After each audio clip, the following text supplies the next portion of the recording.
Hello! അപ്പൊ നമുക്കിന്ന് പ്രാഗിലെ astronomical clock കാണാൻ പോയാലോ? യെസ്. ഞാനിവിടെ വന്നിട്ട് ഓൾമോസ്റ്റ് 1 ഇയർ ആയിട്ടുണ്ട്, റൈറ്റ്? പക്ഷേ എനിക്ക് പ്രാഗ് ശരിക്കും എക്സ്പ്ലോർ ചെയ്യാനേ പറ്റിയിട്ടുണ്ടായിരുന്നില്ല. കിട്ടിയ അവസരം ഞാൻ അസ്ട്രോണമിക്കൽ ക്ലോക്കിൽ പോവാന്ന് വിചാരിച്ചു. അസ്ട്രോണമിക്കൽ ക്ലോക്ക് കണ്ടില്ലേൽ പിന്നെ പ്രാഗ് എക്സ്പ്ലോർ ചെയ്തെന്ന് പറയേം വേണ്ട. കുറേ ആൾക്കാരുണ്ടായിരുന്നു. ഈ ക്ലോക്കിനെ ചുറ്റിപ്പറ്റി കുറേ മിത്സും കാര്യങ്ങളൊക്കെ ഉണ്ട്. ഈ ക്ലോക്കിൽ നമുക്ക് മൂണിന്റെ ഫേസ് അറിയാം, സോഡിയാക് സയൻസ് അറിയാം, അങ്ങനത്തെ കുറേ കാര്യങ്ങളുണ്ട്. എല്ലാ 1 ഹവറിലും ഈ ക്ലോക്ക് റിങ് ചെയ്യും. ആ റിങ് വരുമ്പോൾ മുകളിൽ നിന്ന് കുറേ ആൾക്കാർ ഇങ്ങനെ പോകുന്നത് ആയിട്ടൊക്കെ കാണാൻ പറ്റും. ഇതിന്റെ സയന്റിഫിക്കോ പിന്നിലുള്ള കഥയൊന്നും എനിക്കറിയില്ല. ബട്ട് നല്ല രസമായിരുന്നു കാണാന്. പിന്നെ കുറേ ആൾക്കാരുണ്ടായിരുന്നു. ക്രൗഡ് എന്ന് പറഞ്ഞാൽ ഭയങ്കര ക്രൗഡഡ് ആയിരുന്നു. അവിടെ തന്നെ എനിക്ക് എന്തോ സ്ട്രേഞ്ചേഴ്സ് എല്ലാവരും കൂടി ഡാൻസ് ചെയ്യുന്നത് ഞാൻ കണ്ടായിരുന്നു.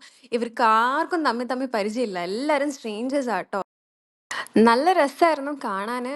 എനിക്കങ്ങനെ ഫൈനലി പ്രാഗ് എക്സ്പ്ലോർ ചെയ്യാൻ പറ്റി. That's all. ബൈ.